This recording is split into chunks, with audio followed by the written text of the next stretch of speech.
Wijantika, Fakultas Keguruan dan Ilmu Pendidikan Universitas Sriwijaya. Kali ini saya akan mewawancarai pengusaha bengkel las yang ada di pedesaan.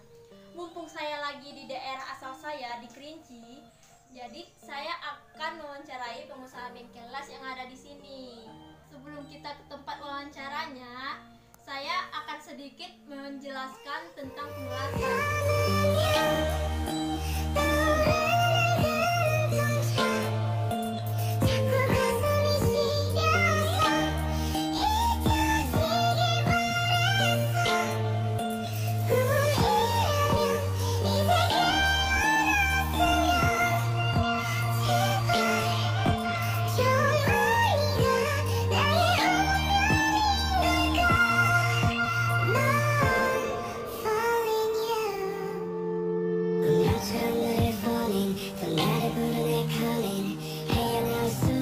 제발 honey 내 인연의 끈이 있는지 기다린 네가 맞는지 가슴이 먼저 왜 내려앉는지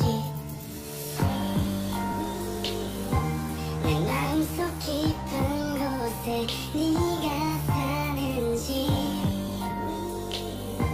내 안에 숨겨왔던 진실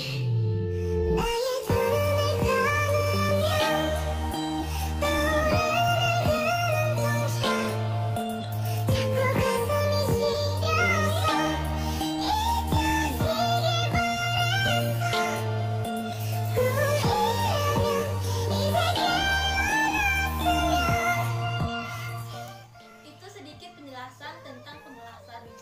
Sekarang ayo kita ke tempat bengkel lasnya.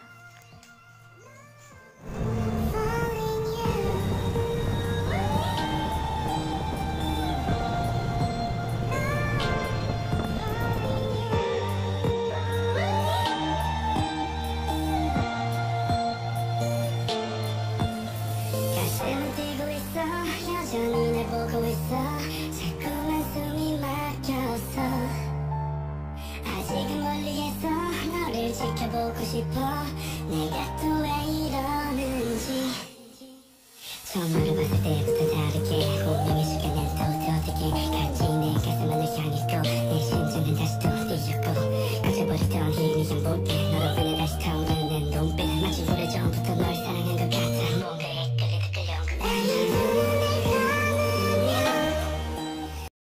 Mohon maaf mengganggu waktunya sebentar Pak untuk wawancara. Kalau boleh saya tahu Pak, kisaran berapa modal awal yang Bapak keluarkan dalam membuka usaha bengkel las ini Pak? Buka bengkel las ini pada awalnya pada tahun 1998. Modal awalnya lebih kurang sekitar 15 juta. Modal awal. Pada tahun berapa tadi Pak? 1998. Tahun 98. Nah Pak, sebelum Bapak membuka usaha bengkel las ini, apa ada pekerjaan lain Bapak? Bapak kerja di bengkel juga masih muda, masih belum nikah. Buka bengkel juga di Lampung, Di Lampung ya Pak. Kendala-kendala apa yang sering Bapak jumpai pas membuka bengkel? Pasti kendalanya banyak, terutama masalah kendaraan personal. Yang kedua mesin las itu harus pakai diesel genset. Sebelum itu tidak bisa pakai listrik, belum bisa pakai PLN kan, masih pakai genset, butuh modal banyak. Nah, itulah kendala. Itulah modal ke 15 juta tadi tidak bisa kita beli genset. Nah Pak, kisaran berapa keuntungan yang Bapak dapatkan dalam satu pesanan pelanggan tuh Pak?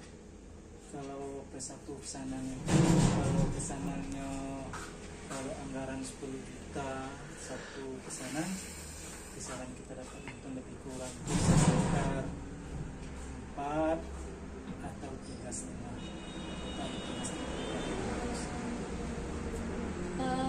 Untuk biaya awal pemesanan itu bagaimana Pak? Orang itu memesan dulu langsung bayar atau gimana Pak? Tergantung konsumen mau bayar dulu uang mukanya boleh, kalau mau siap dulu atau sudah siap pasang baru dia bayar, boleh juga, tergantung dengan konsumen. Oh, jadi tergantung dengan konsumen, bukan tetapan, Pak? Bukan tetapan. Kalau konsumen bilang, dah sekali siap semua nanti saya bayar cash. Ada lagi konsumen mau bayar uang muka dulu, bayar tanda jadinya dulu. Kalau pesanannya 10 juta, udah kebayar 5 juta dulu. Ada juga, ada yang bayar cash langsung, bayar tunai langsung. Kalau pesanan 10 juta, bayar 10 juta. Banyak kan itu bayar ya uang muka dulu lah. Syukur-syukurannya kalau pesanan 10 juta tuh bayar 3 juta, 4 juta, paling tinggi 7 juta. Salah satu pesanan. Jumlah pegawainya berapa, Pak? Itu 2 orang. 2 orang. 3 sama kita. Nah, 2 orang itu orang lain atau orang dalam masih keluarga, Pak, yang Orang lain. orang lain? Iya, orang lain. Ada masih keluarga, ada 1 orang. Masih ada kaitan keluarga lah. Yang 1 itu orang lain. Apa sih, Pak, strategi yang Bapak terapkan dalam usaha bengkel las ini? Strateginya ya tergantung kita kan. Kalau strateginya itu kita atur dulu sketch kerjanya macam mana, apa yang mau kita buat kan. Kita siap tambahan dulu, yang ini dulu, siapkan menunya, mesin-mesinnya, siap ukurannya, siap gambarnya, strateginya buat gitu kan. Apa yang mau buat, kita buat pagar, ada tuh strateginya, model mana harus dibuat, diaturnya, sketchnya, gambarnya dulu. Di bengkel Bapak ini pengelasannya pengelasan apa saja, Pak? Kita pakai trafo las listrik, yang kedua pakai las karbit, yang kedua las aspelin tidak pakai. Nggak pakai. Las aspelin itu sama dengan las karbit, cuma pakai karbit itu bukan pakai aspelin. Stainless belum saya pakai. Saya khusus untuk besi, untuk pakai trafo las listrik. Trafo las listrik. Iya, ada pakai stainless. Rencana itu mau pakai stainless juga, rencana itu stainless juga. Sudah ada yang minta, konsumen itu minta stainless. Itu belum ada rencana. Ada nggak, Pak, keahlian bagi untuk teman-teman yang lainnya kalau ingin memulai usaha bengkel las ini, Pak? Gimana? Keahlian tertentu untuk membuka bengkel las ini ada nggak, Pak? Oh, nggak ada. Nggak ada, Pak. Nggak ada. Pengalaman. Kok keberanian? Harus keberanian tadi. Keberanian, Iya. niat, Kalau keahlian itu timbul sendiri nanti. timbul sendiri, ya, Pak? Iya. Orang nggak bisa sekolah bisa pandai juga ngelas. Orang nggak sekolah teknik kan, atau jurus, kalau sekarang kan SMK kan, Iya. nggak teman SMK dia, nggak teman SD dia bisa juga ngelas, mau belajar. Yang penting mau belajar, Mau ya. belajar itu. Pengalaman apa saja yang mengesankan selama membuka usaha bengkel las ini, Pak? Pengalamannya banyak lah pengalamannya tadi. Ya lah, kadang-kadang itu kita dapat pengalaman itu gitu, orang buat pagar gak ini kan, kayak itu bunga pagar antik kita belum pernah buat, kita udah pandai buat, ada itu. Dan yang kedua, bunga-bunga pagar antik itu bunga aluminium yang dipesan dari luar daerah. Kalau di daerah Kabupaten Kerinci kan nggak ada semua pabrik bunga aluminium. Itu yang paling kita pesan itu buat pagar-pagar yang antik. Kalau belum pernah buat, kita belum pernah buat.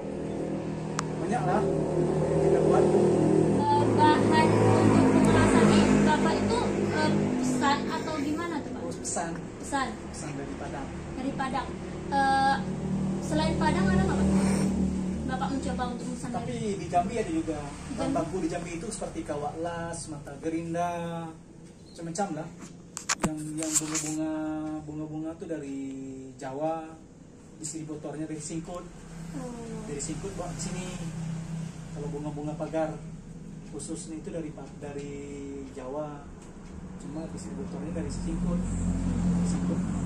sana lama bawa ke sini langsung. Kalau bunga-bunga, kalau besi dari Padang dan Jambi pernah juga dari Padang rutinnya. Hampir lupa nih tadi, Pak. Nama bengkel lasnya ada nggak, Pak? Bengkel Las Simpang 4, Kecamatan Danau Kerinci. Bengkel las Simpang 4, Kecamatan Danau Kerinci. awalnya bikin nama bengkel las Simpang 4 tuh gimana tuh Pak? Pindah tempat. Pindah tempat. Dulu kan masih di Dusun Tanjung Tanah dulu, itu masih bengkel sahabat. Bengkel sahabat. Pas saya pindah terus izin, pokoknya dibuatnya bengkel Simpang 4. Udah terima be. Jadi tuh yang membuat nama tuh bukan Bapak sendiri? Bukan. Waktu kemarin dulu kan nyambung surat izin dulu kan situ tuh, tahu-taunya udah dibuat bengkel las Simpang 4. Udah terima be. Surat izinnya Bapak tuh minta izinnya di mana tuh Pak? Dia dulu kan ngurus izin kan di SIUP, TDP, di Oh, kantor iya. Perindak. Iya dulu kan kantor Perindak, satu atap gitu, tempat perizinan. So jadi bengkel las Simpang 4. Seharusnya bengkel sahabat dulu seharusnya. Bengkel sahabat Simpang 4 Kecamatan Perinci. Jadi dia buat bengkel Simpang 4, terus terpaksa kita buat stempel bengkel las Simpang 4 Kecamatan Perinci. Oh gitu ya Pak. Itu saja Pak. Terima kasih Pak. Ya, oke, terima kasih. Nah, itulah wawancara saya dengan Bapak Abdullah, si pemilik bengkel las yang ada di Simpang 4 Tanjung Tanah.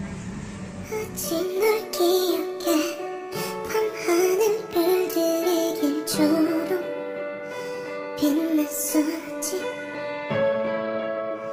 아무 방향 없이 마른 공기를 매던 내게 와주었어 어쩌면 잘못된 선택일지 몰라 그중이야